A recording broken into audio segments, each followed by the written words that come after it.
We begin with the phrase, out-of-pocket maximum, which is the most money in the form of deductibles, co-pays, and co-insurances you can pay each year, regardless of how much medical care you get. Do you need prescription medication?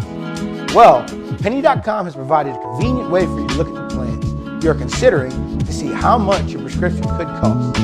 Network is also a key term you will continuously see while navigating Penny.com.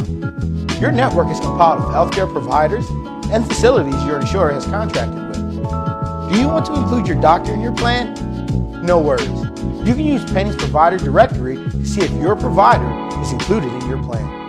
Signing up for healthcare coverage can be intimidating. Luckily, Penny.com has made it easier for all of us. This is Sarge, and this was your Penny.com healthcare.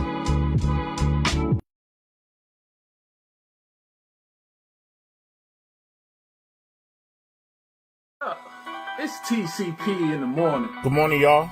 Wake up. Wake up. Wake up. Wake up. Wake up. Wake up. Wake up. Wake up, y'all. Wake up. Wake up. It's TCP in the morning. TCP in the morning. Let's go. It's TCP in the morning. TCP in the morning. It's TCP in the morning. It's TCP in the morning.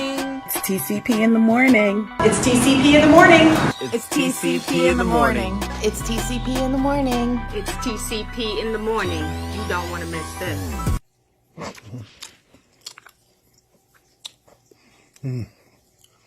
Wake up. It's TCP in the morning. Woo!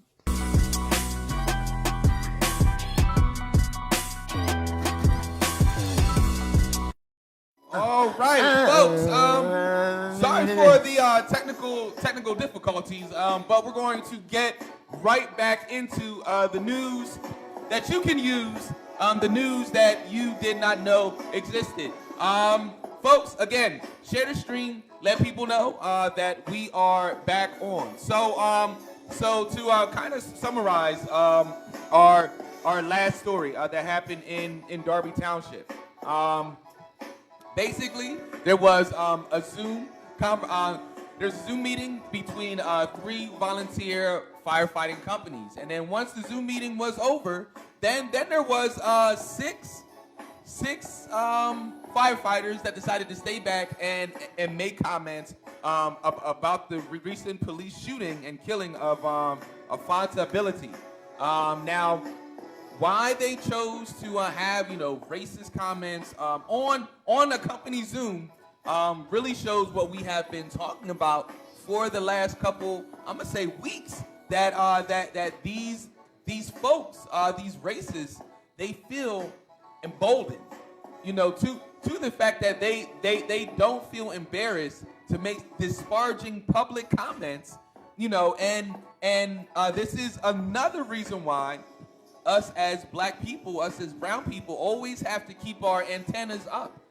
People talk about, oh, you're playing the race card, but like we said before, these microaggressions of racism can pop up at any given time. It can look like the plumber not really working on your toilet, or it can look like the firefighter, saying that, oh man, we couldn't get there in time. Depending on where it is, what neighborhood it's in. Yeah, we couldn't get there in time. We tried to get to her room, but we could not hear her cries. It's just those little microaggressions of racism that we have to really worry about and be vigilant about. And this is a volunteer firefighting company, so these dudes ain't even getting paid to do this. So you imagine them pulling up to your house in a fire. You out the window. Oh hell! Oh dang! It's but you know what? It wasn't just limited to just them, like the little girl in the community. Like they had even talked about how the demographics of their community was changing, and that too many black people were moving into the community. And this is Darby. This is right outside of Philadelphia County. Okay, I don't. There's lots of black people there, so I'm just, I'm confused. I'm concerned. I mean, how do you get past this? And then how do you trust a volunteer firefighter company? Like, how do you make amends with the greater community? Well, in that county, though, it is 86.40% white and 19% black or African American. So the white population does out heavily weigh it, and you can tell redlining has been a thing for this community. All right, they've kept it like that, and now they're seeing it start to fade away. Like they were talking trash about it. So this is what's really going on behind closed doors. The meeting that they're having. These free PA meetings. Them kind of meetings that they have. Like these are what they're talking about. So that's how I feel about that. Yeah, it's to the article. It says that the original comments were made during a January 27th virtual meeting between Briarcliff, Goodwill, and other local fire companies. Once the session was done, most members logged off, but 6 Briarcliff members lagged behind and started to have an open conversation that included racism. It's like they were sitting in that meeting and was like, I just can't take it. The racism is busting. Everybody logged off. No! Oh, all these N-words. Porch monkey, N-word, this, that, blah, blah, blah. Oh, there it is. There it is. Oh, ooh. Racism all over my screen. Say it again. Jim Crow. Oh, yes. Can you believe that fire station? Yo. Like, these are our officials, that are looked at as leaders in our communities. Like volunteer firefighters are to what we think are to be revered. You know what I mean? So heroes, first responders. Like this is like, oh man. I mean, we should be surprised because racism can show itself in any capacity anywhere. But it's just like, damn, y'all too. Like now I gotta worry about when I call the fire department. Some of these guys may be taking the job to get the perception as well. You know what I mean? They may want to hide their racism so well that they take a firefighter job to look like they're helping the community. You know what I mean? Yeah. But that's the insidiousness of the mentality. And women love a man in uniform. So I mean, hey, wow. Like I'm a local hero. Like I sit next to one every morning. So right, get out of here! Don't make me blush. Hey man, look, I feel the residual. Sometimes I call myself Sarge, and I feel it. You know what? But no, I think it's douche. Anyway, but for them to sit around and talk about I'm sorry, I'm having a brain fart on America. He's blushing right now. Guys, I'm blush. Guys,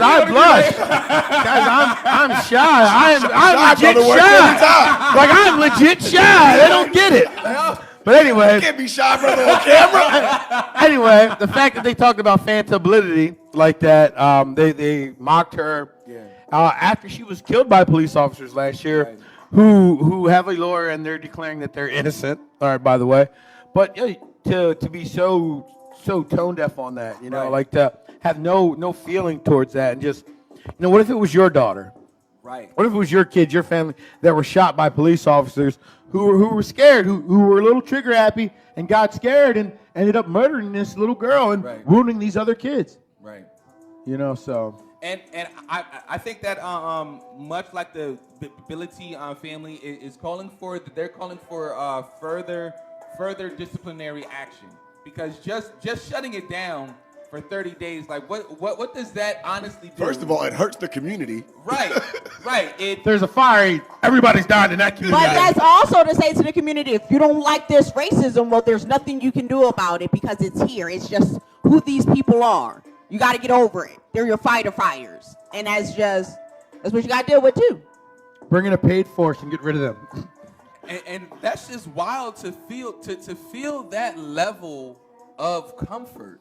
Mm-hmm. Like this is even with this light disciplinary action. Like this is privilege personified. This really reminds me of the dude Tobin that's back on CNN after just 8 months. Jeffrey Tubin. He exposed himself like he was watching OnlyFans during the CNN meeting. And 8 months later, boom, got a job. Like, how? How? And it's like this. It's because they are protected, they are incubated. That this level of mediocrity is able and is allowed to happen. And it's the allowance of this to happen which makes these people, mostly racist, feel comfortable with their thought process and their ideals. You know, like isn't this the same thing that we talked about yesterday? You know, with racists feeling so emboldened to make monkey noises in public at a basketball game, to yell out the N-word, being a high school student, like to be in your own high school after hours and to yell that out amongst, you know, black people being there, like that level of comfort. You know, I know Dr. Hamlin said yesterday, you know, there's no reason for violence and everything. You know, when we go low, we shouldn't kick them and everything like that. But you know what? If more racists were punched in the mouth, or swift kick to the nuts. Yeah, right. Like if every time, it's like shock therapy. You know, every time you have that bad thought, every time you do something, it's like the dog with the invisible fence. Every time you racism, you know, like corrective behavior, a natural deterrent. Right, Lady L. Oh man, well you just had me at the you had me at electric fence, brother. Right. You said you want to electrify the man? Oh, honey, I'm all for it. Let's do it. Let's do it. I'm all for it. Listen, I've read enough history books to see how America has treated people, and I got some ideas of my own on how to treat them back, honey. So, but you know what though? So this volunteer fire company in Pennsylvania, like we had mentioned earlier, they were suspended only for 30 days. Only for 30 days. And not only that, but they were even talking trash about the fire chief, members of the other fire departments, making racial epithets towards them and about them. And so they really took this moment to like hang on this Zoom call and talk the most-ish. And I mean, I'm concerned at the fact that how long does this go on? How much does this happen? I feel like it was like not a setup, but I feel like the other fire departments probably knew, and they were like, you know what? We just need to hold on, because it says in the report that it was somebody from a different fire department that turned in the letter to the county commissioners. Somebody had theirs on mute. Right. Somebody had theirs on mute. Was probably on the phone call. Couldn't see their face or nothing. What up, brother? Got him. Brother, listen to him. Right. And it's crazy because then that just also goes to show that they themselves don't even know how the technology is working. Right. Because if you're on a Zoom, if you're not talking, guess who gets pushed to the bottom of the call? Right. And guess who's not seeing you? But they're still a part of the call, and they played themselves. And I'm just hoping that there's opportunity to hold them accountable. I don't want to hear about a 30-day suspension. I want to hear about you no longer can volunteer with us, because we don't engage with volunteers like that. You know, that is against our code of conduct. And that's what I'm looking forward to, and that's not quite what we're getting right now. Gentlemen? That's right. That's right. So as we continue to fight this one, all right, the black immigration population is expected to exceed the U.S.-born Black American Studies Fund. How about that? Yeah, love it. All right. Love it. So a new report from the Pew Research Center highlights striking data about the population growth of black immigrants in the U.S. according to the study. There were 4.6 million black immigrants living in the United States in 2019, an increase of 3% since 1980. The report adds that about 1 in 10 black people living in the U.S. are not born in America. At this rate, according to the data, the country's black immigration population would eventually exceed the U.S.-born black population. The U.S. black immigrant population is expected to increase to 9.5 million by 2060, more than doubling the current total.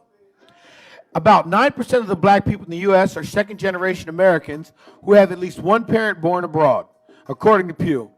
Looking at the socioeconomic status of black immigrants, the data reveals that they have more college degrees than U.S.-born black people and a higher median household income. Still, black immigrants face the same amount of discrimination as black people born in the U.S., the study finds. Abraham Paulos, the Deputy Director of Policy and Communication for the Black Alliance for Just Immigration, he said the organization provides financial resources, food, and clothing to help immigrants overcome the challenges they face in the U.S. He said, we fight two things, racial justice and migrant rights, and we fight for black people. Paulus, who migrated to the U.S. with his family as a child in the 1980s after he was born in Sudan, said the criminal justice system creates a huge hurdle for black immigrants. I've had cousins that have gotten deported, he said. One cousin just got out of a detention center. Although a large amount of Africans migrate to the U.S., the Caribbean is still the most common region of birth for black immigrants. Jamaica and Haiti are identified as the two largest countries of origin. So there you have it right there, seeing this population. One thing that does get me, though, is the racial injustices that continue to happen. Like, it doesn't matter where you come from. Once you come to America, we're going to let you know that you're black. That you may not have thought it anywhere else. You may not have knew you were black where you were living. But when you come here, we're going to let you know you're black. Right.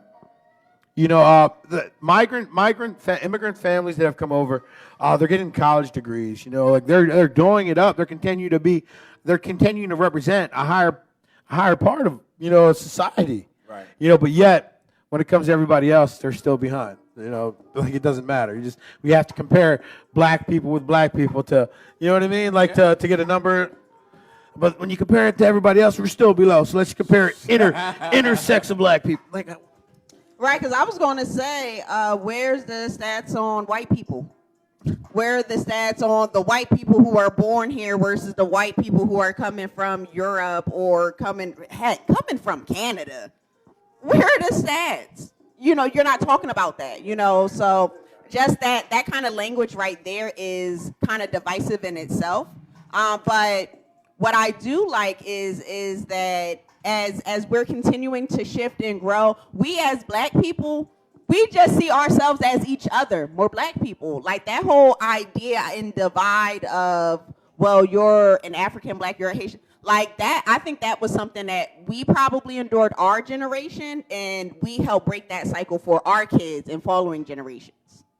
Because I remember the whole African booty scratcher thing and the whole, what are you doing here in America? Y'all so much better. Like, there used to be serious contention between foundational black Americans and Africans in America, right? And I think that as we got older, we began to address those issues ourselves and started having conversations with each other. Well, because we're not raised to appreciate. Number one, we're not raised to appreciate our own culture. So then, when there's a culture adjacent to us that shares some things, but it's a little different, we're definitely not going to appreciate it, because in American culture, it's not appreciated to be different. So, like, we have the American, you know, culture and subculture in us, and then our own inner workings as a culture, and there's a dearth of that appreciation. You know, it's kind of like this tribalism. You know, if you aren't from my block, I don't fool with you. Instead of, you know, looking at it as a global majority type thing, it's like, you know, block by block. You from, you know, 8th and Ruscombe, and I'm from 11th and Ruscombe. You know, because we're born on 3 different blocks. Talk about it. And here it was 300. Right. Like, different blocks. Right. Like, literally. And that's the tribalism that us as African Americans gravitate towards. You know, unfortunately, it's not a cultural thing for a lot of us. It's territorial. But that's also because our culture has been stripped from us. Right, so it's like, oh, well, this part is mine. This Right. is mine. I love this. And as you were talking, it made me think of that line from Jay-Z that was like, yeah, keep fighting over the hood that your mama's written. Right. Like, if your mom passed the day tomorrow, guess what? You got to leave said hood that you've been repping hard for the last 18, 19 years. Right. That's what it is. Right. But I love this article in terms of us having more debate, dialogue, and conversation. Like, schools having cultural night coming up, right? So I'm thinking like, oh, I'm going to do African American, right? And then I see like, oh, somebody's doing Haitian. And then I'm like, oh, somebody's doing Ethiopian. And I'm excited because I'm like, you're about to see all these variations of black identity, right? It's not limited to that socioeconomic status that you see here in America, but it's so vast. And so I'm looking forward to articles like this coming out and us making community with each other. And I think that's really where we're at. I think that's what this article is really trying to tell us. Like, hey, think about it this way. As we continue to see other Black people in the community, they're going to be maybe like first generation Black Americans, second generation Black Americans, you know. And it's crazy because when we see our neighbors, I'll be like beeping the horn and waving, you know, and I still feel like I need to stop by everybody's house with my sweet potato biscuits because I want to get to know all my brown neighbors. But this is amazing. I'm excited about this. I'm excited. Yeah, I love it. And we see that reflection in our own communities. Like, you can go to a Southern market now, and you'll have your African American cuisine with X. You know, but then they also have Moroccan cuisine as well. There's an Ethiopian cuisine that you can get in Lancaster, as well as a Dominican cuisine and a Peruvian cuisine. So I mean, I am all here for it. What you got? Yeah, I just want to say, looking at the numbers, you know, remember blacks prior to slavery, like after slavery, blacks weren't allowed to come to the country. They weren't allowed to migrate. You know, there was that they had embargo until 1965, and then not until 1980 did they really allow it. You know, but even not until 2000 did Black immigrants really start migrating here. You know, roughly 1 in 5 Black people in the U.S. are immigrants or children of Black immigrants. You know, more than half of the Black immigrants, 58%, arrived in the U.S. after 2000. You know, that's more than half. That's a big number. You know. Do you think that people in Africa heard about Atlanta, and they're like, we got to get to Wakanda? We got to get. There might be. I mean, there's a number of Black of African population in like Houston, Texas as well. Yeah, a huge Nigerian. Yep. Huge Nigerian population. Folks, we are going to keep it moving here. Lady L, can you usher in our third story, please? Yes, I can. Yes, I can. And it's crazy because when this article first came out, you know, I thought about the woman with whom we are about to be talking about. But yeah, so our favorite newest didn't quite make it Olympian, Sister Sha'Carri Richardson is back in the news for pretty much shining the mirror, you know, and asking for accountability for her or her lack of competing in the Olympics. So Russian figure skater Camilla Valian has been cleared to compete in the 2022 Winter Olympics despite being the subject of an ongoing banned substance investigation. Now, U.S. track star Sha'Carri Richardson wants to know why she was banned from competing in the Summer Olympics for a similar situation. This story comes from Blavity. Richardson was barred from competing in the 2020 Tokyo Summer Olympics for 30 days after testing positive for marijuana, sparking an overall conversation in the way the drug should be viewed by the World Anti-Doping Agency in the future. At the time, Richardson says she decided to smoke marijuana as a coping mechanism while grieving the recent death of her mother. Can we get a solid answer on the difference of her situation and mine's? My mother died, and I can't run, and was also favored to place top 3, Sha'Carri tweeted, accusing the International Olympic Committee of showing racial bias. The only difference I see is that I'm a Black young lady. It's all in the skin, she continued, adding, by the way, THC definitely is not a performance enhancer. And that's, yeah. So, and that's kind of what she continued to talk about. And my screen is kind of acting up. Can you guys help me out a little bit here? First and foremost, folks, we want to let you know that we do have a guest in the building. Back for another Tuesday. We have Brother Shareef. Brother Shareef, what's going on with you? How you doing, Brother Shareef? Yes, we had such a great reaction, such great feedback last week. I had to have a comeback. I had some more than a few inboxes that was like, what's that brother spending that knowledge? Is he coming back? So to the folks that asked, especially you, Ms. Pebbles, here he is. He is back. So LaRock says white supremacy is a hierarchical system. Every ethnic group has been assigned a pattern of privilege based on how individuals' proximity to whiteness through presentation. That has sown the immediate divisions we see between racial ethnic groups, especially in the U.S. Go on ahead, W.E.B. Hudson. Look at him.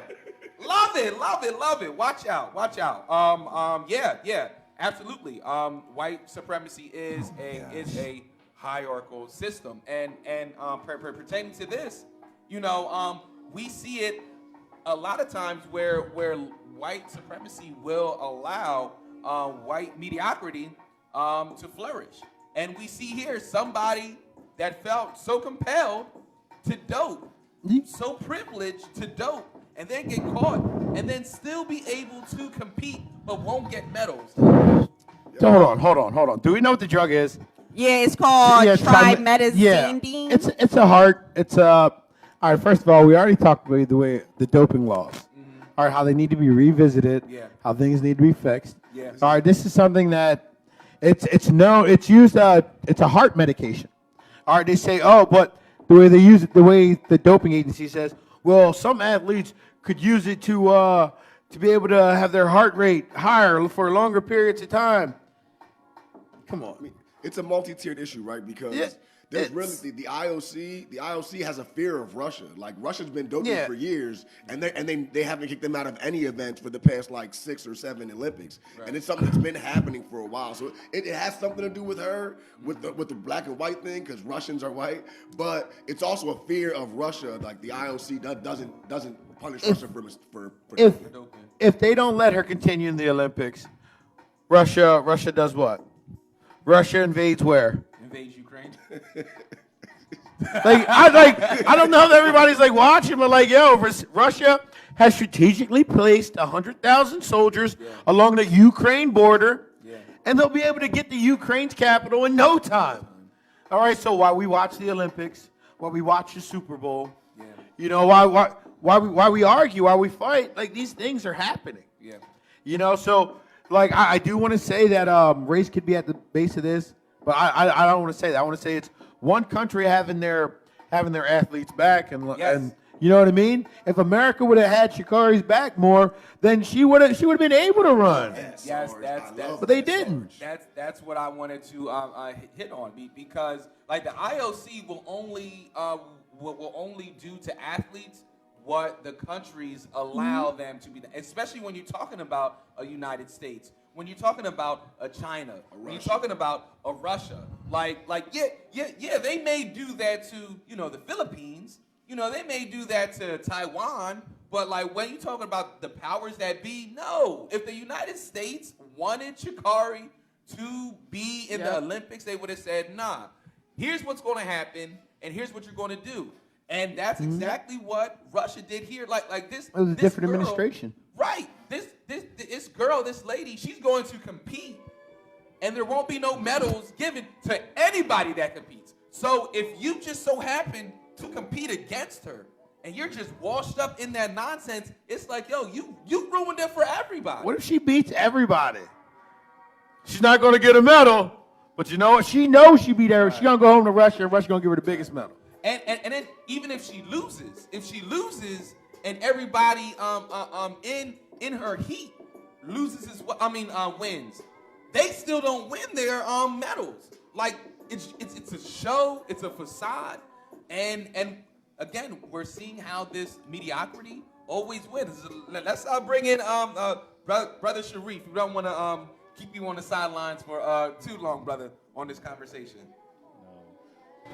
It's been racism in the Olympics ever since who's the brother that put his foot Carlos. Yes, Carlos. But yes, it was like the 1960 something Olympics. Yeah, it's been. We can even go back to Jesse Owens, right? And how the Olympics and him dealing with Hitler and everything, and how some of the German some of the German athletes were treated better by the American athletes than the black American athletes. So how is America going to tell other countries not to practice racism when they haven't solved the race problem? Right. And we may have one of the biggest race problems in the world. You know, to the point that we have legislation, you know, coming down the pipeline in today, right now, 2022. You know, so how about the fact that we still need to have this law about black people hair? Yeah. The thing that they used to make us cut and make us all bald, that now there's a law that says, yeah, you can't fire somebody, you can't discriminate against somebody, you can't, and that's just for work. Because now we got a whole other situation that we're trying to address with our children in school. Right. And hair. This grows out of our heads. This is ridiculous. And athletics. Yeah, so folks, this is you know more unfortunateness. You know, I don't even want to say the whole generic thing. Oh, we stand with Sha'Carri, we support Sha'Carri, and everything, because that as a bunch of crap. This whole situation is a bunch of crap, and it just exposes how deep, you know, our racism really runs in this country, where we are willing to I mean, but we've been seeing that though, like with the young man a couple Olympics ago, where he had raped a woman in Brazil and had got to go back out there and compete. There's another issue with a swimmer that had tested positive for some banned substances, and he got to go ahead and compete. They caught Michael Phelps smoking a bong, and it was okay. You know, so I mean, and yeah, Lady L, I believe his name was Ryan Lochte. Ryan Lochte, yeah. And they destroyed that bathroom in that bar and embarrassed America, but he still got to be able to stay there. Oh wait, they didn't go to the store then and then beat up, you know what I mean? Yes. There was some stuff. They had the whole thing going. And then dipped off in the plane, dipped out. Yeah. Like they did what they did. Yeah. Like the Olympics at Brazil were something different. Right. But it's this whole attitude because it's less about the cannabis use, and it's more about who was using it. Because let's say that was one of, you know, the darling white athletes. Let's say that it was a white woman. Then it would have been a whole advocacy thing behind, oh, well, you know, we need to take the stigma off of cannabis use and everything like that, because we're seeing that with moms. Moms and cannabis. We know for a fact that some of the basketball players in the NBA smoke weed. Right. And they went to the Olympics too. Right. Like, so it's really about who it was. You know what I mean? It's really about the fact that it's Sha'Carri Richardson, this powerful, like, beautiful black woman. Yeah. You know what I'm saying? Like, unapologetic. You know what I'm saying? And it's nails, hair, everything. We say it all the time. Black women are always getting sacrificed to make a point. Well, we're not gonna let black women smoke weed. Oh, wait, hold on. Because we know for a fact white men smoke weed. Yeah. We know for a fact black men smoke weed and go to the Olympics. No repercussions. Right. But let a black woman do it and be good? Yeah. Nah, we can't have that. It's the absurdity of it all. Yeah, absolutely. The absurdity. And Throwing it for your feelings because you're who died? You know what I mean? Like, who are you? Like, who are you people? Like, right. Well, you know, black women, we're supposed to be ultra strong, super strong. You don't feel no kind of way about nothing. You go out there and you perform. Yeah. That's what it says in the medical books. Right. Sorry, your medical books are outdated. About it. Folks, we do want to let you know that TCP is brought to you by Penny.com. Penny.com, Pennsylvania's #1 healthcare marketplace. Hey. Head on over to Penny.com right now to see how much you can save on your healthcare. Also, we are giving away 2 tickets and 2 T-shirts. They are a adult small and a adult medium. We are giving away 2 tickets and 2 T-shirts. These tickets are for any Red Rose Thunder basketball game. Let's go. And we will accompany them with these 2 shirts. Only thing you have to do is call up And what is the question for today, Lady L? What they got to answer? Oh, man. What you got to answer? You got to give us 2 Tyler Perry films that came from his plays. Ooh. Good, I like that. 2 Tyler Perry films that came from his plays. So, folks, call up. Get your Google on. 992-5569. Again, that is 717-992-5569. Call up and win your pair of Red Rose Thunder tickets with 2 shirts as well. If you've already won this week, I ask that you call in next week for next prize. All right, Nyla. Hey. She be dominating. Yo, She about to have game tickets to all this stuff. Yeah. My thing is, if we giving it away, and if she's calling out, if Take y'all all got the it tickets. available, I'ma take it. I'm gonna give you all the tickets. Dig it. Give you all the tickets. Dig it. Every time. Like, yo, she went to the Ware Center last week. She got six tickets for the The game, Thunder. weekend. Yeah, you keep calling in. Y'all better, because I'll tell you this, WGAL ain't doing this.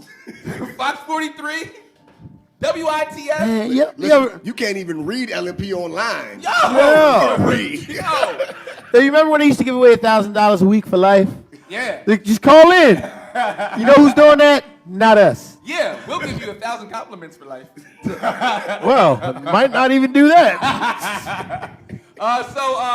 We are going to keep it moving. Again, folks, call up 717-992-5569. Before we get to our next story, Uncle Gary, what's up? He says, good morning. If the Jamaican track team can go without smoking weed, then Americans can. Yes, we can. Can you imagine how fast Michael would swim if he didn't smoke weed? Here is a South Beach joke. Beware of a 6 feet tall Russian woman with small feet during Bud Light volleyball week. True Uncle Gary form. True Uncle Gary form. I love it. And Gary, this actual next story is for you. We are going to be talking about everything Flo Rida. So Florida's new voter suppression law is being challenged in federal court. A trial is underway in Florida over the state's recently enacted voter laws, and the results could have a major impact on this year's elections and beyond. Last year, Florida became one of many states that passed restrictive voting laws after the 2020 election, as well as other regulations targeting black and minority citizens.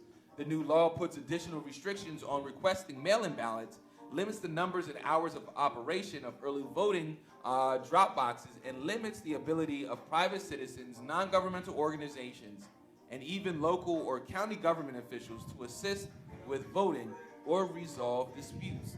Because of the negative impact these changes will likely have on voter participation, the Brennan Center for Justice described Senate Bill 90 as a sweeping voter suppression law. Advocate groups are suing Florida to get rid of Senate Bill 90. And soon after Senate Bill 90 went into effect, Governor Ron DeSantis and other Republican Florida officials were sued by several organizations, including the League of Women Voters. And these groups argue that the new unjustly laws interfere with their ability to assist with voter registration and other voting-related activities. The NAACP Legal Defense and Education Fund, one of the plaintiffs in the lawsuit, argues that Senate Bill 90 disproportionately impacts the ability of black voters, Latino voters, and voters with disabilities to cast their ballot, and thus violates the U.S. Constitution and several federal laws. The federal trial to determine the fate of Senate Bill 90 began on January 31st and is expected to wrap up soon, folks. So, as the Tampa Bay Times reports, the trial is being conducted by Chief District Judge Mark Warner, who was nominated to federal bench by President Barack Obama. Hey. So we know that this is about to be Still alive. So he was confirmed in 2012 unanimously by the Senate. So there is a chance that these new voter suppression laws will be struck down. And then when or if they are struck down, we know that this is going to set a precedent, and it's going to set a blueprint to then attack voter suppression laws in Georgia, Alabama, Texas, and so forth and so on. What is going to have to happen, much like this situation here in Lancaster with our district judges, it's going to fall on the district judges, and unfortunately, it's going to fall on wherever their politics lean. And that's just fact. Want to get the team in on this to discuss this very thing, team. Oh man, 2021 was a busy year when it came to voter suppression laws. Yes. All right, and I'm going to give you 5 of the most egregious ones. We'll start with the Florida Senate Bill 90 that we're talking about, the broad restriction on mail-in voting. You know, after the election, where black voters in Florida cast mail ballots at a rate higher than in recent years, that's the reason they imposed this bill. Okay, it limits the availability and accessibility of mail ballot drop boxes and requires voters to put their state ID number or social security number on their mail ballot application without providing an alternative for voters. Why would you want to put your social security number on a piece of paper that you're mailing out? Like, we've seen them dump mail and do it, and we see the things that they'll do. They do with your social security number. All right, so that's a real thing, right? Like, so, and then we'll go to Georgia. Georgia SB 202, a ban on food and water, plus subtle attacks on mail voting and local election officials. All right, Iowa Senate File 413, criminalizing election officials for protecting voters. All right, Montana House Bill 176, it ended a popular policy for partisan reasons.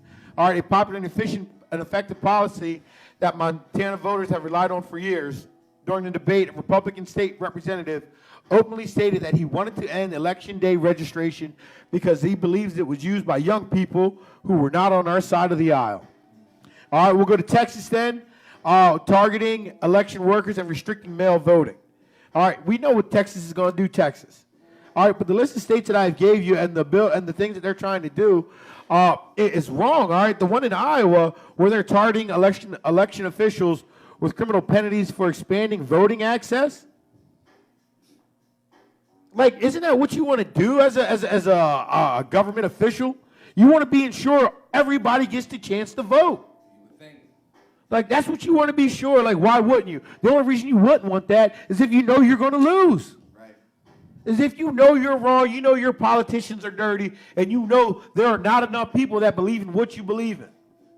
So you know you're going to lose.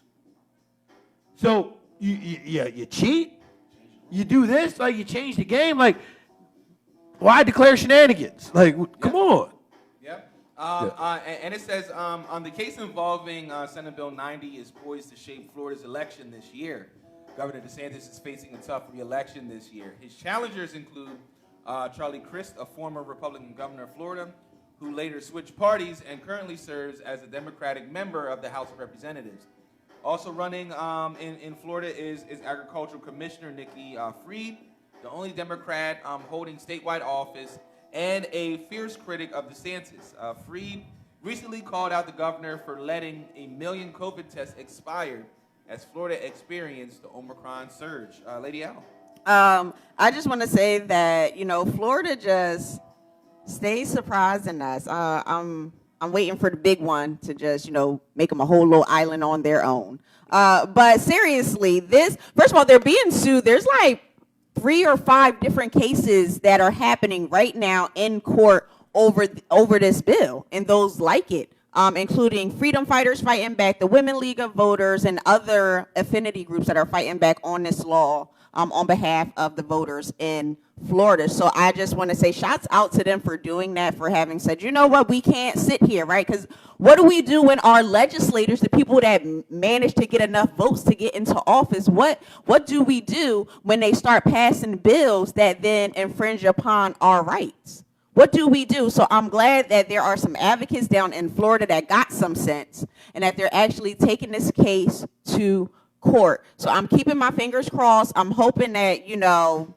they get something done and that it just doesn't get swept under the rug. Because this is ridiculous. Like, it's actually, so some of this bill is attacking voting by mail. And then they're actually advocating, saying that it is a direct violation of the 14th and 15th Amendments of the Constitution. So again, like I said, I'm keeping my fingers crossed because this helps shapes our country, right? When we send people to DC, people from Florida are going to DC too. You know, and when we start having these debates about federal laws that we want passed, well, guess what? We probably gonna need some help from people from Florida or some, you know, California's usually on the bandwagon, but just other states, we gotta make sure that we're voting and we're electing people in there that are gonna speak up for us. Yeah, guys, we'll keep our pulse on this and keep you abreast on any new updates, but this is frustrating. Yeah. That's it. That's where I'm at. It's frustrating, and it's kind of sad because I have those moments where these stories kind of are just, they're exhausting. Emotionally, they are exhausting. Yeah, because it feels like with all the progress that has happened, there's still a lot of work to be done. So under DeSantis and under DeSantis and a Republican-controlled state legislature, Florida has proposed or implemented several racially charged laws and has repeatedly sought to restrict voting rights. The outcome of the SB 90 trial is likely to have a major impact on the election. And the outcome of this election will likely determine whether these restrictive and racist laws remain in place. Therefore, many issues concerning black freedom in Florida, from voting rights to whether racism can be discussed in classrooms and corporate trainings, could be determined by the decision to maintain, alter, or invalidate Senate Bill 90. So really, all of their legislation is up for debate, up for trial now, and we are looking at this judge to make the right decision. We're hoping that because he was voted in, because he was chosen by Brother Barack, we're hoping that this will lean in the positive way. So, folks, like Lady L said, we are going to keep our pulse on this story so that we can continue to bring you those details. We do want to let you know that we have Brother Shareef in the building. He is going to be giving us another Black History Safari in about 10 minutes. I cannot wait for that. But before we get to that, our final story before our Black History Safari. Folks, buckle up. He took us on a journey last week, and I cannot wait for this. Like I said, Black History. I like that. I think I'm gonna coin that phrase, Black History Safari. Oh, can we make it like a little class situation? Yo. Oh man, Brother Shareef. Yo, like. Y'all got the book over there. I saw that yesterday. I said, oh man, ISIS papers. Yep. Yo, so yes. We need to make a song about it. You know, like little Einsteins and everything like that. Black History Safari. Yeah, like magic school bus. Like, Gotcha. Black History like, Safari. Boom. So yeah. Before we get to our Black History Safari, Sarge, can you take us to our final story? Yes. Our final story comes from the school with the most amazing library ever. Yes. Is that better? I like the way I opened it. I love it. Yes. I thought you might. Put some respect on my name. Got to make me flattered. Yes. Well, Talk about the library. So I got the books. Oh my goodness, the books. Oh, that means we ain't talking about the turnpike. All right then. We can save that for tomorrow. Oh man. All right, so here we go. So the U.S. Department of Commerce and Goldman Sachs launched a new small business export partnership at Morgan State University. Hey. Today, the U.S. Secretary of Commerce, Gina M. Ramato, and Executive Vice President of Goldman Sachs and Chairman of the Goldman Sachs Foundation, John F.W. Rogers, will hold a roundtable discussion with small businesses owners from across the country. Well, according to a release shared with Black Enterprise, today it was announced that a new partnership between Goldman Sachs and 10,000 small businesses and the U.S. Department of Commerce International Trade Administration will partner to equip small businesses with the resources they need to sell their products and services in international markets. Oh, get out of here, you. So today Today launch will be the launch was followed by an educational series, New Year, New Growth, New Global Sales, during which small business owners, they learned from the U.S. government trade specialists and fellow small business owners and 10,000 small business graduates who are successfully exporting their products and services according to the press release.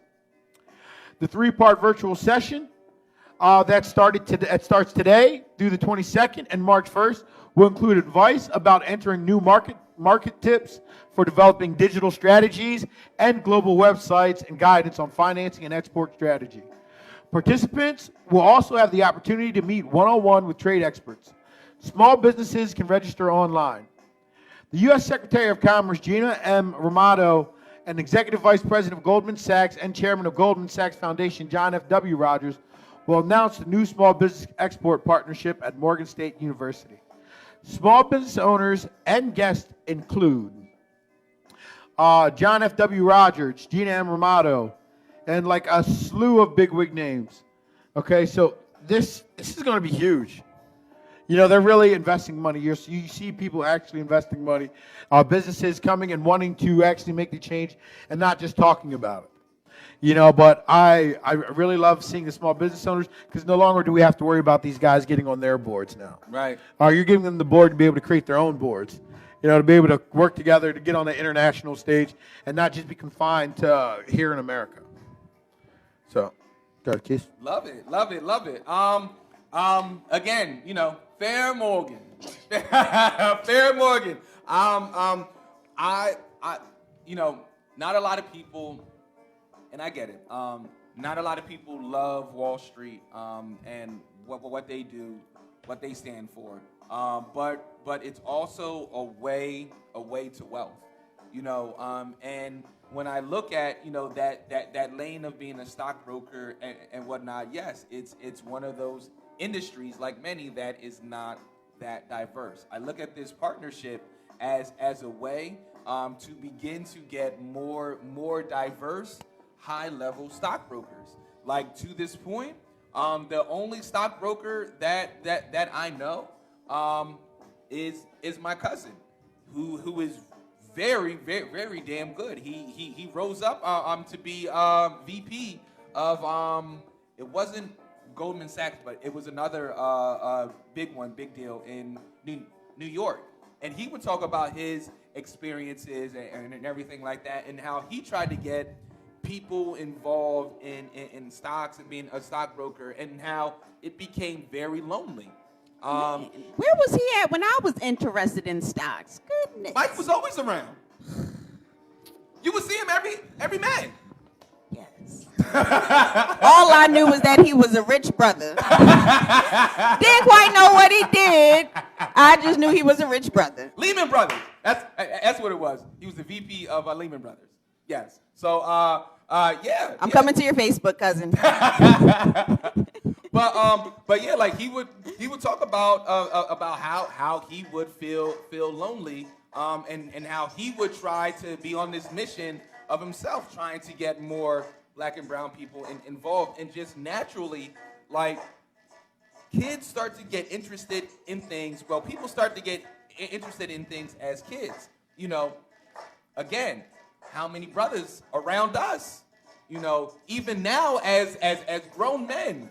How many brothers do we know? How many sisters that we know? How many people of color that we know that are stockbrokers?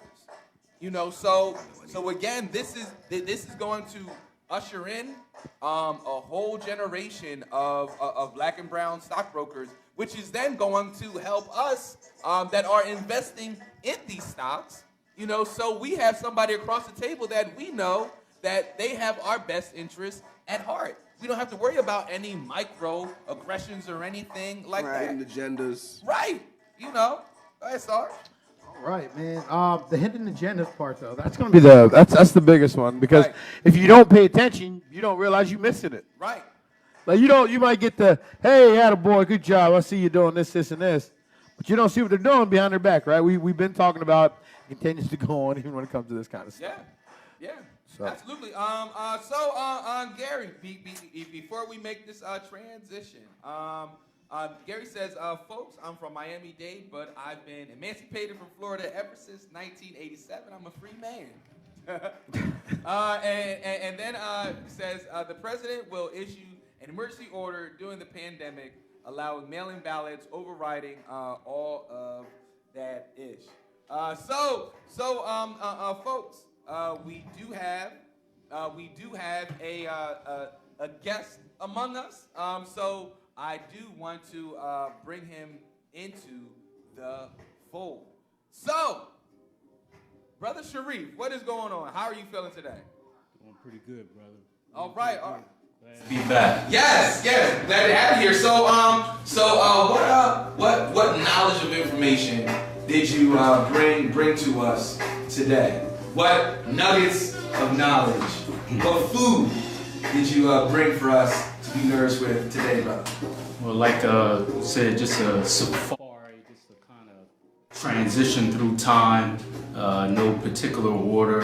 Like I said before, when I discuss Black history, or so to speak, teach Black history, it isn't your typical we invented this on this day and all that. That's all good. We need that.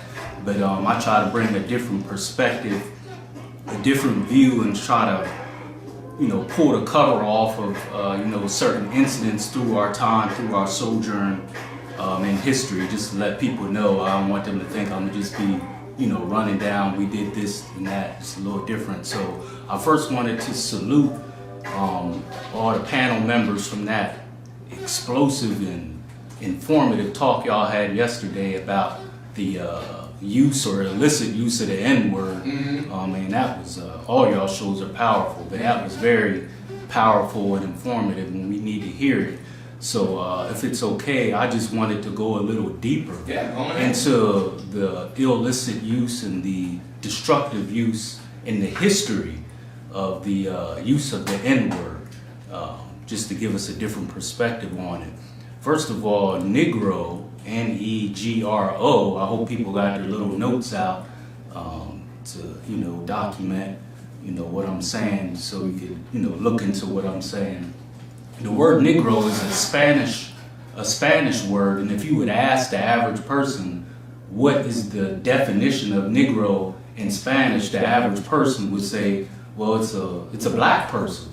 Well, and actually it isn't. It's in the grammar lexicon, a lot of words are interchangeable. So from the Spanish, the Latin, and the Greek, in the Latin, Negro is N-E-K-R-O. In the Greek, it's N-E-C-R-O. All three of those words mean something that is inanimate and spiritually dead. Hear me. The word Negro, which starts from the Spanish, the Latin, and the Greek. The Latin is N-E-K-R-O. The Greek is N-E-C-R-O. It all means something that is spiritually dead or inanimate, like this black camera, a black board, black shoes. It's not alive, it's dead. If you ask any fluent Spanish-speaking person, and a spiritually alive person is Moreno. M-E-R-A-N-O. It's a dark-skinned person. So you may be like, okay, what's your point with this? Through the horrors of the transatlantic slave trade, the slave masters deliberately use Negro with the C to make us into a spiritually dead people. So when you're using that word and we try to say, well, see what I'm saying, man? I'll put the A on and it's a term of endearment. Nigga. You're basically saying and affirming that you are a spiritually dead person. They deliberately did that with the rape, the dehumanization, taking our name, our culture, and everything from us. They said, we are going to make these people into a spiritually dead people. Did that not happen? So again, all those words, Negro, and the Latin with the C means a spiritually dead person. If you look it up in all those interchangeable words, it means something that is dead, and that's exactly what they did through the horrors of the transatlantic slave trade, because if you ask a Spanish-speaking person again, and a live or dark-skinned person is moreno. And I learned that from a sister from Ecuador when I used to do pest control in York. I was going into Latino communities. I said, I need to learn Spanish because they don't understand me. And she gave me a word, those words, in a multiple choice. She said, I knew you were going to say that. And she was trying to tell me something. She said, that Negro means something that is dead, meaning you're not even alive. You know what I mean? You're not even spiritually alive. So I just wanted to let people know it's not a term of endearment. It's a very spiritually degrading word. So that word Negro means something that is dead. Moreno is someone that is dark-skinned and alive. Going through our safari, again, Africans were always a spiritual people. They try to say through the horrors of the transatlantic slave trade that they humanized us and they gave us spirituality. But I want people to look up, if they can, the 42 principles of Ma'at. The 42 principles of Ma'at, which are 42 principles in Africa 10,000 years ago that we lived by. And some of the principles, I have them here. I have not made anyone cry. I have not felt sorrow without no reason. I have not closed my ears to truth. And again, if you want to look up these principles, Ma'at, capital M, capital A, capital A, capital T. These are 42 principles that existed in Africa 10,000 years ago before Islam, well, before Judaism, before Christianity, and before Islam, which are the three major faiths. I have not closed my ears to truth, and 8 of the 10 commandments in the Bible are in the 42 principles of Ma'at. They took it right from the 42 principles of Ma'at, but once again, like we talked about spirituality last week, they won't tell you that. Again, 8 of the 10 commandments come from the 42 principles of Ma'at, and Ma'at stands for justice, balance, and reciprocity. Justice, balance, equality, reciprocity. These were principles in Africa over 10,000 years ago. It's called the 42 principles of Ma'at. I have not polluted myself. I have not polluted the land. I have not terrorized anyone. I have not disobeyed the law. I have not been excessively angry. I have not cursed God. I have not behaved with violence. The 42 principles of Ma'at in Africa 10,000 years ago. Don't tell me that we learn spirituality from any religion, no disrespect. I'm Muslim, but I have to tell the truth. Spirituality did not start with the 3 major faiths. We already had spirituality. It was stripped from us through the horrors of the transatlantic slave trade and slave trades before that by Arabs. The sub-Saharan slave trade. Brother Shareef, before as we continue on this safari, because you can like keep going, and I just want to hold on and pump some brakes. So let's talk about Ma'at and like the Kemet rule of law. So just in general, like these 42 laws, they're meant for us to kind of embody them in our daily lives, kind of keep us in the right frame of mind, right? How do you think that losing that piece of our history or that knowledge of self impacts us in our current condition as a people? Being robbed of our history? Look at the violence that's going on. You do away with which that you don't value. And a lot of our youth are constantly trying to emulate someone and something else because many of them don't have no knowledge of self. So it especially with me dealing with psychology and therapy, it cuts deep into our very being of who we are, how we treat each other. Like if you go down through these principles, like you said, you hit the nail on the head, sister, when you said our everyday. It says, I have not cursed anyone. I have not spoken, I have not polluted myself or someone else. So these are everyday principles that, we live by. So many people just think that those who are out of pocket or who are killing each other, No, we are killing each other with the tongue too. Just the way we treat each other, the way we don't support each other is indicative of us having a lack of knowledge of self. Love it, love it, love it. Gentlemen, did you guys have anything? Any questions? As I look over the as I look over the 7 principles, you know, I like a part of me kind of feels like this has always been me. You know, like maybe this is how the ancestors have been talking to me, you know, and explaining the way I live my life. You know, truth, justice, balance, order, compassion, harmony, and reciprocity. Yeah, you know, and all of them. You know, I feel like that's, you know, I've lived that without ever having to be told that. Yes, you know, naturally. so now knowing that, you know, now I know it's a part of me. It's always been a part of me. You know, part of my ancestors before me. You know, so it's good to finally, you know, to see it written. You know, Yeah, it's a different feel. relationship to it. Yeah, yeah. So to have that feeling it's a good feeling to have. Moving on. I also wanted to let us know about, you know, something in our safari. I have a picture of it on my laptop here.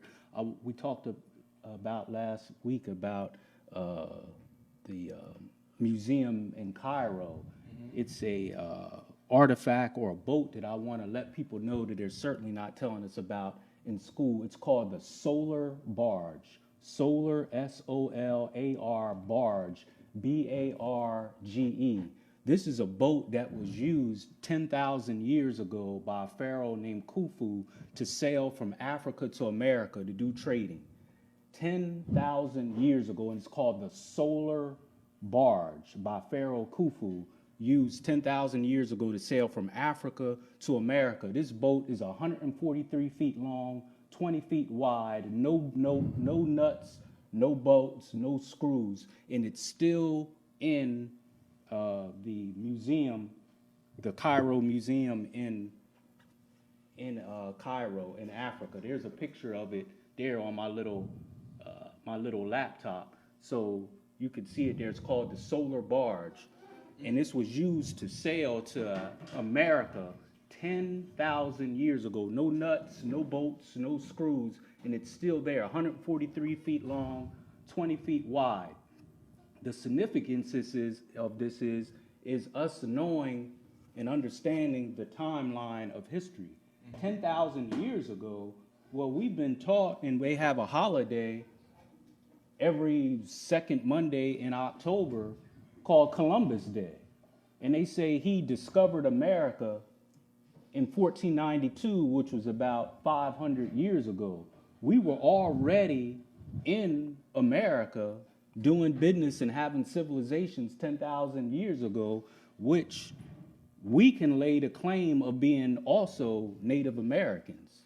Like the supposed Indians lay claim, us as Africans can also say that we're Native Americans because we were native here 10,000 years ago, which is evidenced by this boat called the Solar Barge, which is still in the Cairo Museum. And it connects right to the principles of Mayat because Africa stands for consciousness, spirituality, the spirit of God, the origin of mankind, like we're going to continue to talk about. That's what Africa stands for, which also leads us into a term that many Americans from all backgrounds use that I challenge, African American. Africa stands for the spirit of God, spirituality, the principles of Mayat, the origin of mankind. America, on the other hand, as we're going to discuss, stands for murder, rape, thievery, robbery, and exploitation. So how can we be an African American? How can you be from the spirit of God and the devil at the same time? I'm not saying all white people are devils. I'm saying that's what America represents. How can we be African Americans when, again, Africa stands for the origin of mankind, spirituality, God consciousness, and America stands for rape, exploitation, murder, and bloodshed? African American is a term that Jesse Jackson made up in 1988 in the presidential election to make us feel included in American infrastructure. So we can't possibly be African Americans. That's what I challenge. But this boat shows that we've been in America 10,000 years ago or more through the Olympic civilization. They're still unearthing stone heads in America to show that our origin here in America. And Christopher Columbus never really came to America. He came to the islands like Hispaniola, Jamaica. He was a savage. He sailed to the New World at least twice. And how did this happen? Of course, they don't tell you this part. Queen Elizabeth funded him to come to the New World because she wanted to know if the world was really flat. But he couldn't come here by himself. He had to come with someone. The only ones brave enough for him to sail with him that far to see if the world was flat was a bunch of criminals. His first voyage here to the New World, and he didn't know where he was with a bunch of criminals to see if the world was flat. He came to the New World and absolutely terrorized the people or the Native Americans in the islands. He brought wild dogs with him the second time. Well, the first time he came with the criminals, he started raping little children, women, men, and girls, brought disease. When he went back, he was so savage that the criminals started telling on him. I can show you pictures of him locked up. Queen Elizabeth had him arrested. Said, I didn't fund you to go to the New World to be doing all this stuff. Not that she cared, but she said, I funded you to find out if the world was flat or not. She actually had Christopher Columbus arrested. And he said, no, wait. We can exploit these people. They have no weapons. They have no way to defend themselves. We can get free labor out of them, meaning the Native Americans. She said, oh, yeah? He said, yeah, if you send me back, we can enslave these people. She sent him back on a second voyage. You know, he starved dogs for several weeks as he was over and let them run wild into the islands, Hispaniola and Jamaica, to rip them apart. Oh, Muhammad, where are you getting this from? Well, it's in his own writings. We just call them diaries now. But it's in his own writings. And real brief, I want to tell you through his own writings how he talked about how he decimated and brought disease to the New World. And listen to me good on this. In his own writings here, it is recorded the first rape in the New World. Christopher Columbus and his henchmen in his own writings have the first recorded rape in the New World. I didn't say it was the first rape. It's the first recorded rape in the New World. I'm reading to you his own writings, or what we call is a diary. He had his main henchman with him. His name was Michelle Sweno. Sweno captured a beautiful Indian woman and had his way with her. She wasn't an Indian because they weren't in India. He thought he was in India.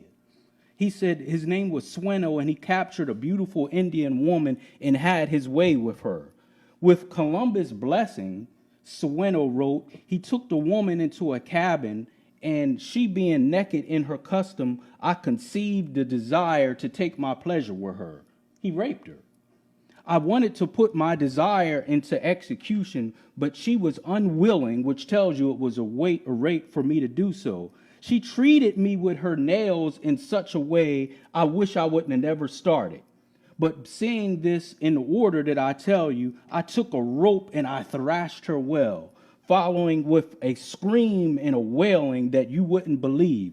She dug her nails into me and into my ears, but finally I reached an agreement, I can tell you, to seem that she was raised as a veritable harlot. So now he's saying that she's a whore. So she deserved it. And she deserved it. This is the first recorded rape in the New World, recorded by Sweno, which is basically a pull-up team and a gangster with Columbus. And where are you getting this from? The Hidden History of Washington, D.C. A sister asked me to document all the books that I share. Yes. The Hidden History of Washington, D.C., this is the first recorded rape in the New World. And again, Columbus never came to America. He only came to the islands. and he brought wild dogs with him. He spread disease like syphilis and gonorrhea and lynched at least 2 million Americans, or not Americans, 2 million Native Americans in the islands. And also in this book, by one of our great ancestors that they're not going to tell you about, The African Presence in America by Ivan Van Sertima, which documents that we were in America at least 10 to 15,000 years ago. How can you have a holiday for a gangster and a thug like this? In every American city, you have a Columbus Street, a Columbia Avenue. In this Columbia Avenue we're on now? Yeah, right now. Isn't that something? Every American street has a Columbus Avenue. Every city has a Columbus Boulevard, Columbia University. It'd be the nice ones. And this thug. Right. It'd be the nice streets because we need to tell our children the truth and stop letting them celebrate this savage. Yeah, he went to mad different kings and queens to try and get funding. All right, the last person, it was only the king of Spain that he even got funding, the king and queen of Spain, or he wouldn't have got nothing. He made several voyages to the New World, but never to America. We've been here, you know, being productive, and it's through the Alamic civilization, you know.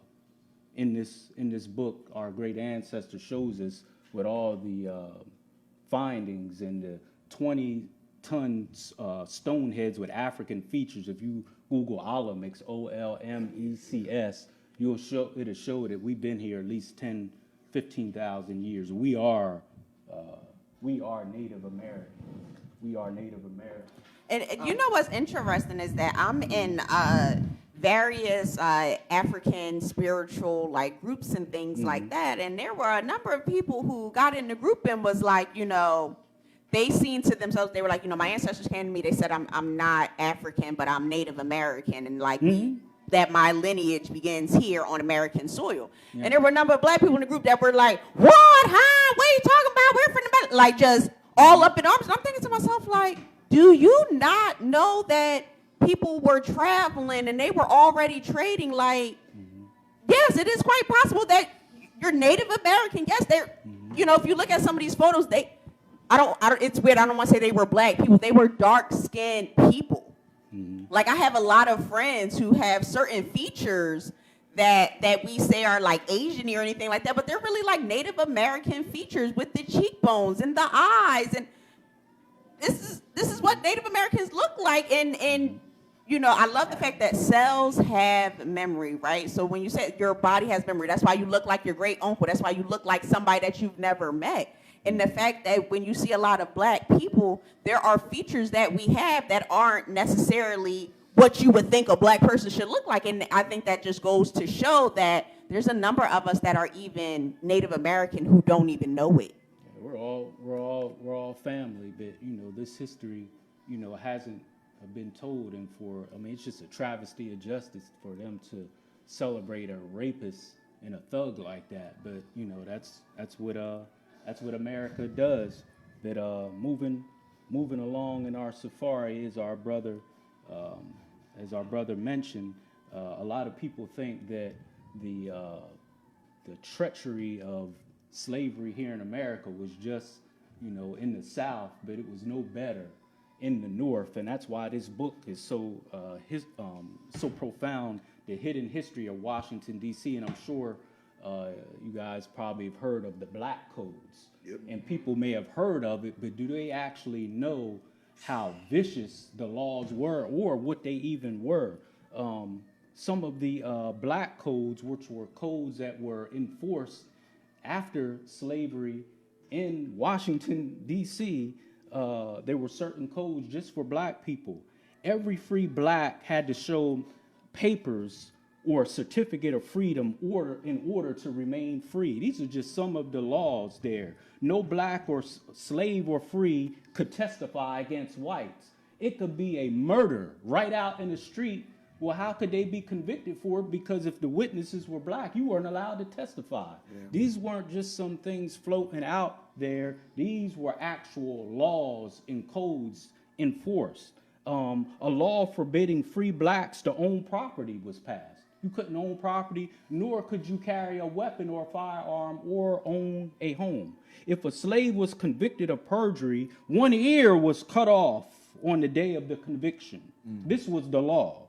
The other ear the next day, and a whipping of 78 lashes. This was the law. Let me say that again. If a slave was convicted of perjury, which was probably of all whites, don't that sound familiar? An ear was cut off the day of the conviction, and then the other ear the next day, and then 78 lashes.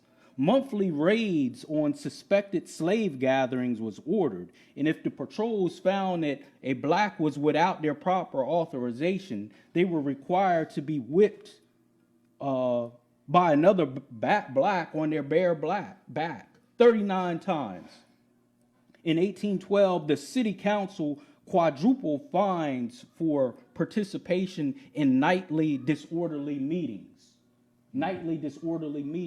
And for different fines that you would get, if you weren't able to pay the fine, you would go into servitude, like working in coal mines. And I forgot to bring my book. It's a book written by a white man called Slavery by Another Name. So this was after slavery was abolished. They would find ways for you to be fined for silly things like spitting on the sidewalk. And if you were reported to the law, and if you couldn't pay the fine, which was most likely a fine that was astronomical, you were put back into a slavery. That's why the book was called Slavery by Another Name.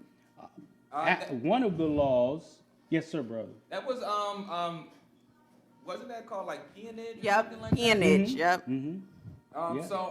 But almost. Brother Shareef, before you continue, want to let the people know that you are watching and listening TCP in the morning, brought to you by Patients Are Waiting. Patients Are Waiting, or like you all know them as our Black Lady Doctors. They are eliminating health disparities by increasing diversity in medicine. They have 3 areas of focus, which is increasing the pipeline of minority clinicians, making the pipeline of minority clinicians less leaky, and supporting minority clinicians in practice. They also have a diversifying doula initiative where they are supporting expectant mothers and women of color. Folks, again, that is Patients Are Waiting. You can go to their website, patients, the letter R, waiting.com, to see some of the amazing things that they have coming up, and some of the amazing things that they already have done, like the Health Equity Music Festival. So we have some comments before we continue this road down Black History. Gary, Nate says that his mind is blown. Hope you pick up the pieces, Nate. We don't want to leave a mess. Gary says, thank you, my brother. Us baby boomers listen to our elders, our grandparents and great-grandparents told us to never use the N-word, and that was right. And then says, yes, balance within the law. That is how I came up with my company name, Great Balance Fitness, GB Fit. And Tamika Miller, good morning, Tamika. She says, wow, this is very interesting. We do this every Monday, Tuesday, Wednesday, and Thursday. And Brother Shareef hopefully will be coming up more often so that he can feed you all this food that we've been starving for. Because Black History Month is more about teaching the general masses about Black history versus teaching ourselves. We Black History 365. So Sabrina says, he told the King of Spain that the Taínos were gentle people. And then Taekwon says, Brother Shareef, Hamid is bringing it, and Corinne is responding. Nate said they skipped this part in grade school, and Corinne says, sure enough did.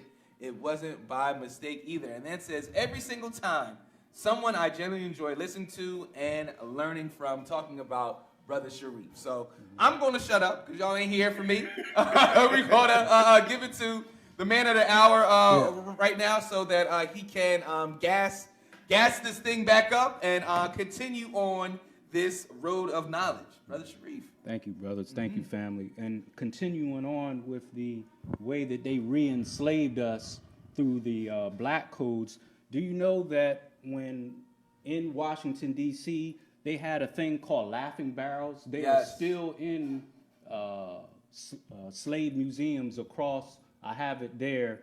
So if you were walking down the street and a white person was walking towards you and you felt the need to laugh, they actually had laughing barrels up and down the street. It was the law that you had to dip your head in the barrel because they looked at it as disrespectful as laughing in front of a white person.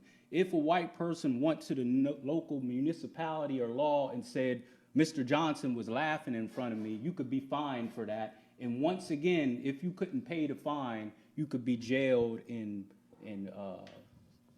put into servitude. These are laughing barrels. You had to dip your head in these barrels to laugh. So we couldn't even have a moment of peace within ourselves. And these actual laughing barrels are still in museums, mostly in the South. And see, this is so crazy because I saw memes last year talking about laughing barrels, and I did not believe it at all. I was like, oh well, this is just some internet misinformation, and I don't know when I discovered that like it wasn't actually like it was actual a thing, and that there were laughing barrels as close as Delaware. You know, so like that really rocked my world. So then for you, especially when you're going down that realm of new information, how do you decide, you know, what is real, what is not real? Is it just based off the books that you read, the authors that are writing them? How do you decide which is real? I seen them in the museums myself. So. Okay. You know, they're not just going to put anything there. Right. And I believe they have the laughing barrels at the new museum in Washington, D.C., which leads into the next thing there. But yeah, just making sure and just backing up the information. You know, you hear a lot of young boys saying, I'm about to go on the block. That's slave talk too. Do you know in almost every American city, they had auction blocks on the major street corners in the inner city. So like a major street corner in York would be the corner of George Street and Market. They had these auction blocks there where they would have black women, men, and children there, and they would put it in the newspaper, and they would say, so-and-so is going to be on the block today.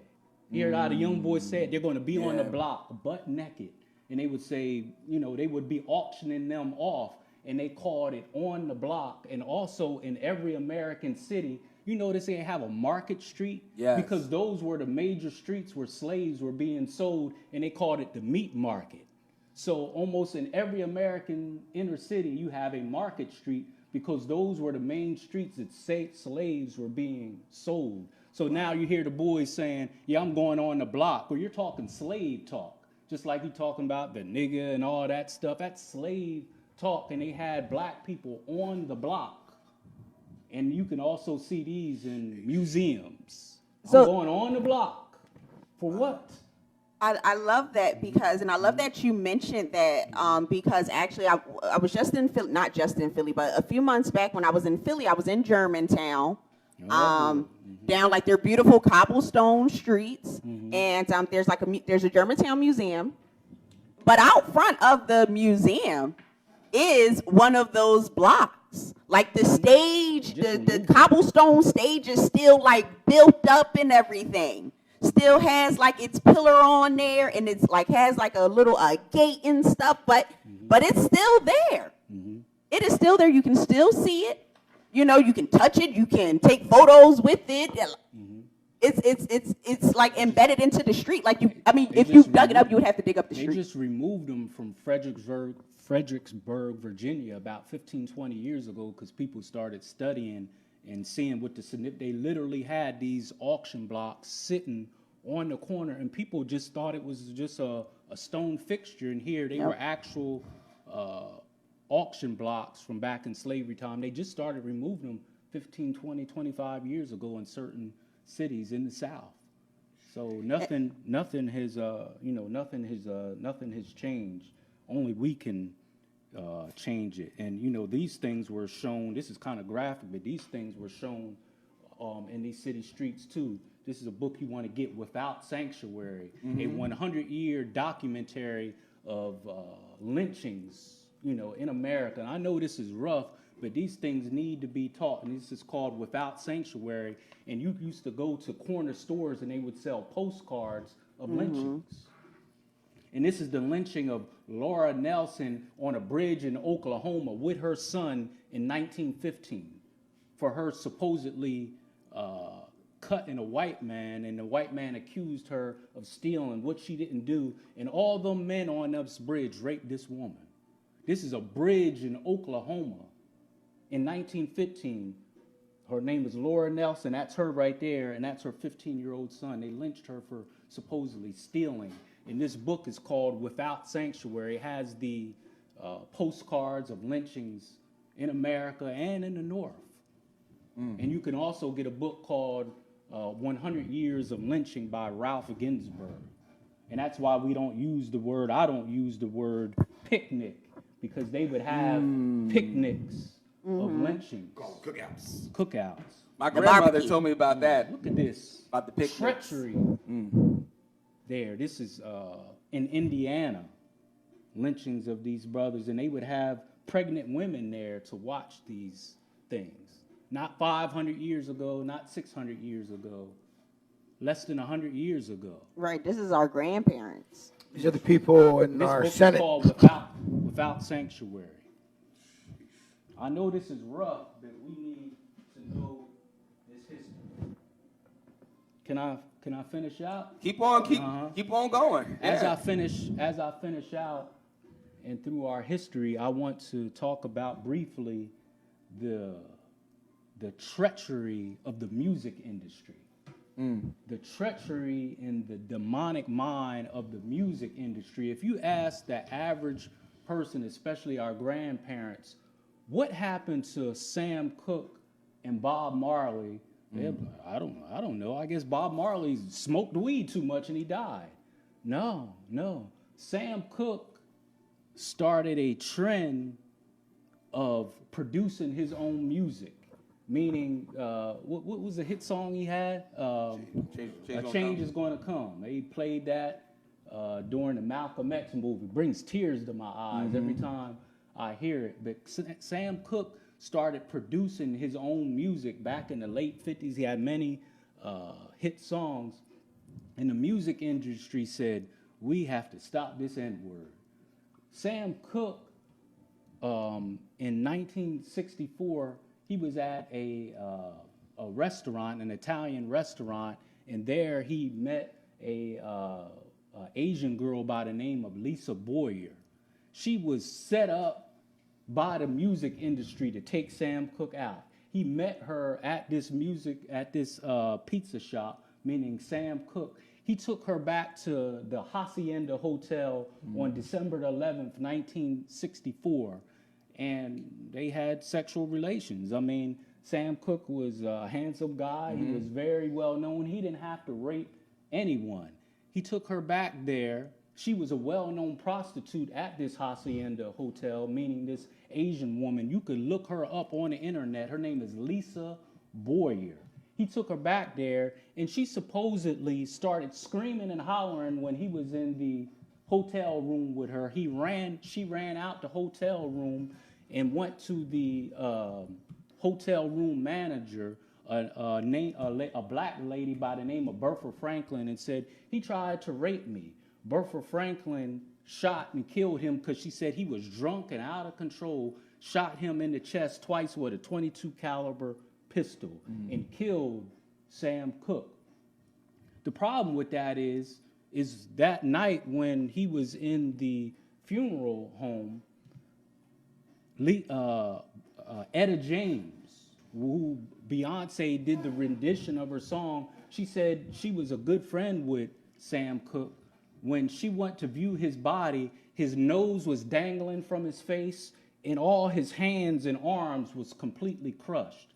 So the police report was what Bertha Franklin, the hotel manager, had said that he tried to rape her, and not rape her, but rape Lisa Boyer, and he was out of control. They said Sam Cooke was chasing her throughout the Hacienda Hotel. She said she shot him with a .22 caliber pistol, and he was out of control. But when Etta James went to view his body that night, said his nose was dangling from his face, and his arms and his hands was completely crushed. No, he was beaten to death. Now, moving further along, a few weeks after his lynching, all his digital copies and versions of his music was sold off to Sony Music. And his wife, Barbara Cooke, sold it to Sony Music for $1 million when it was worth millions and millions in dollars. Yeah. And guess who his backup singer was? And guess who Barbara Cooke married a few months after Sam Cooke was killed? Who was that? Bobby Womack. There's a whole thing about it. Oh, wow. Song and He everything. was Sam Cooke's backup singer, and he married his former wife, which was Barbara Cooke, and they sold off. And he wore Bobby Womack's suit to his funeral.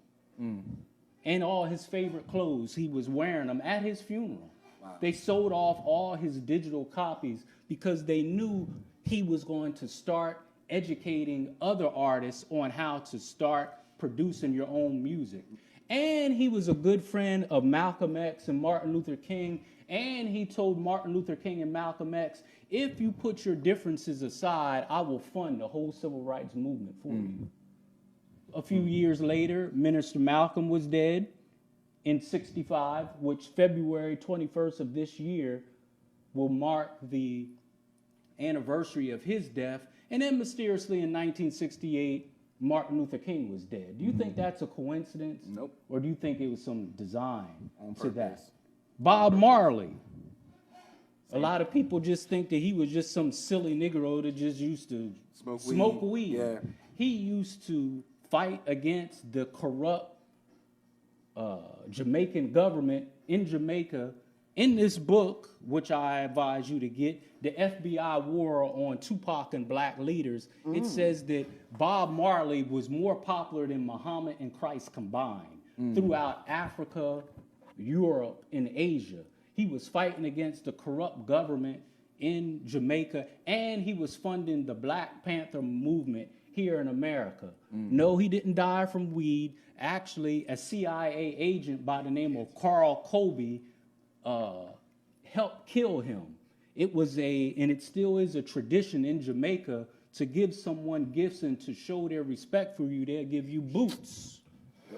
And Bob Marley liked soccer. This CIA agent put a metal rod in the boots that he gave him as a gift. And when Bob Marley went to put his foot in the boots, it was a metal rod and something stuck him in his foot. He was like, man, what was that? He ain't think nothing of it until a couple months later when he went to play soccer, he broke his leg and it never healed. He actually was injected with carcinogenous cancer when he stuck his foot in that boot, and that's how Bob Marley died at the age of 36. Get up, stand up for your rights, the rat race. He was very black conscious, and again, he was fighting against corrupt officials in Jamaica, and he was funding the Black Panther Party here in America and many other black groups, and he died at the age of 36. And they said he had more influence over the 7 continents more than Christ and Muhammad combined. I ain't saying it. They're saying freedom fighter. he was a freedom fighter. He fought in all these other countries and for all their all kinds of other governments. It wasn't just Jamaica or even America. He was doing it in Ghana, Nigeria. Very influential. He was very, very influential. Yeah, that's great. So the music industry is very dangerous, which leads us into Prince. He was actually influencing other artists to get up, stand up, and produce your own music. All right. He died from a cold. Well, let's Let's we're gonna have to put a pin in it right there because we are coming up on that 10 o'clock hour. Sabrina says talking about when Nate said they skipped this part in grade school. Sabrina says Nate Holmes definitely. It wasn't until adulthood that I realized that Columbus killed my ancestors. It's brushed over, and we were taught that he found America, although he never made it to the mainland. They say Hispaniola, but don't clarify that those are the Caribbean islands of Puerto Rico, Dominican Republic, and Haiti. And then Gary says, thank you, Brother Shareef. I mean, for sharing. You are right. Jenny is not from the block. To Lady L's point, I am one of those people that when I do travel back to Miami, I will do the tours I did as I will do the tours in Miami, Florida for the Underground Railroad tour, and I was amazed. I love your show today. Stay strong. Appreciate that, Gary. And then Nate says, is it safe to say Sam Cooke was the first independent artist or one of the first? Absolutely. Absolutely. So, folks, this is one of the happiest times, but one of the worst times of the show because we have to put a pin in it. Just like yesterday, this was a heavy show. We want to thank Brother Shareef, as always, for coming in. Thank you. At the very least, America, at the very least, we are going to do this once a month. Have our Black History Safari. I need to contact Chiquita so that we can make a logo for it. Shareef Safari. Something like that, but yeah, I love just sitting here and just being at the foot of an elder and just really learning and being fed and being uplifted and knowing oneself. There's nothing greater than to know oneself. So on that note, Lady L, what's up? Yes, sir. All right, guys. I want to thank you for watching. Thank you for tuning in. Listen, I got our Black formation for today as we continue to make it through these banned books. All right, this one. Cultural appropriation is the act of adopting, stealing elements of another culture, including knowledge, pictures, and symbols, without understanding or respecting the original culture or context. Perfect for today's Black History Safari. Shouts out to Brother Shareef from York, PA, coming to the show and dropping knowledge. We have a list of the books that he brought in today, so hit us up on our inbox if you are curious about the books that he brought in and discussed. But yeah, I can't wait to see you tomorrow. We have a guest chef in studio. Oh, cannot wait!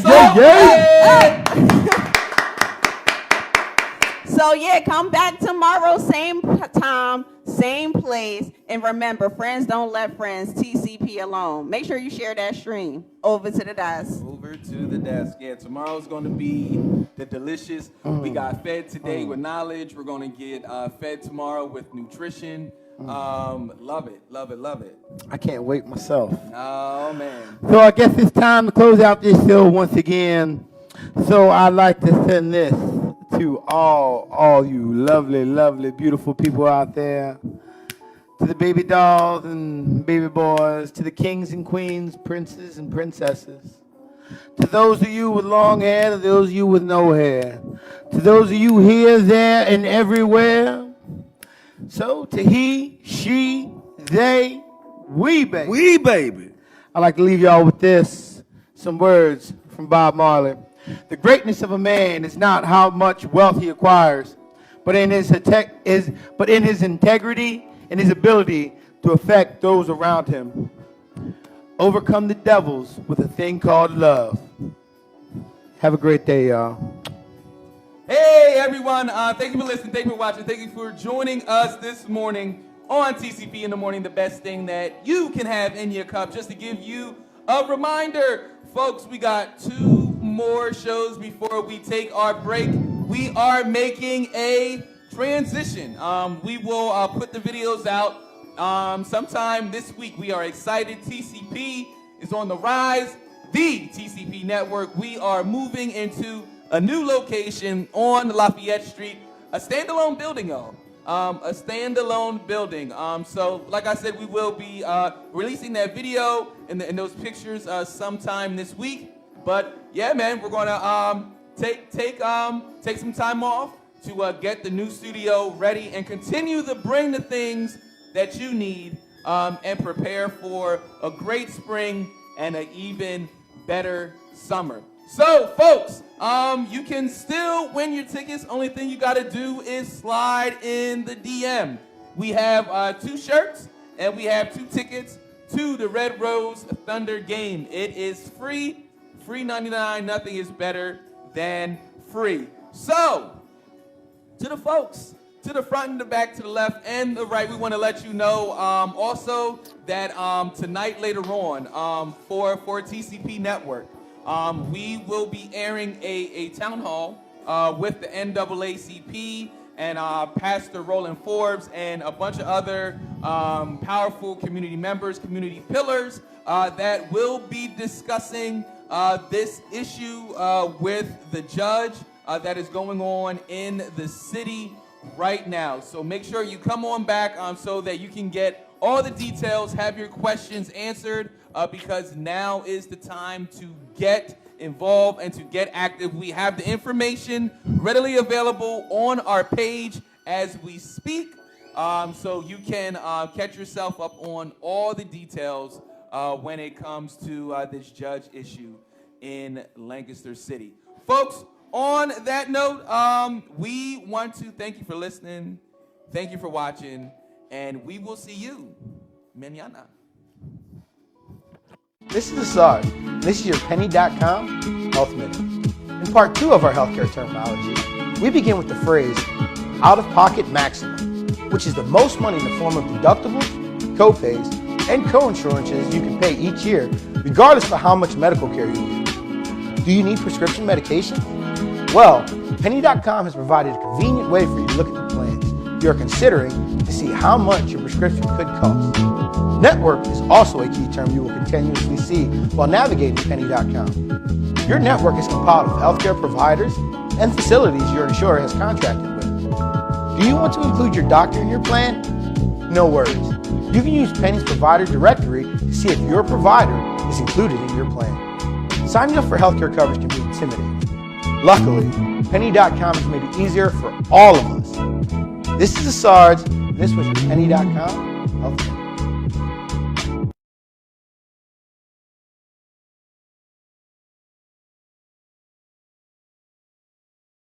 My name is Shane Meadows.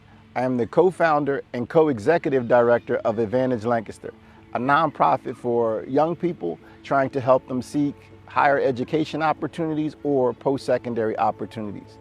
The past year and a half, the COVID-19 epidemic has affected our organization specifically in just ways in which we mentor and connect with young people. It is very hard, extremely hard, to make connections with young people through Zoom. And so I would say probably the hardest thing to do through this epidemic is creating new relationships, building on bonds that we had in the past, just being able to touch your students, give them a hug or a high five, or just sharing meaningful experiences in person. And so we lost out on 18 months or 19 months of being able to share each other's stories, give each other hugs, laugh, smile, and basically have in-person programming.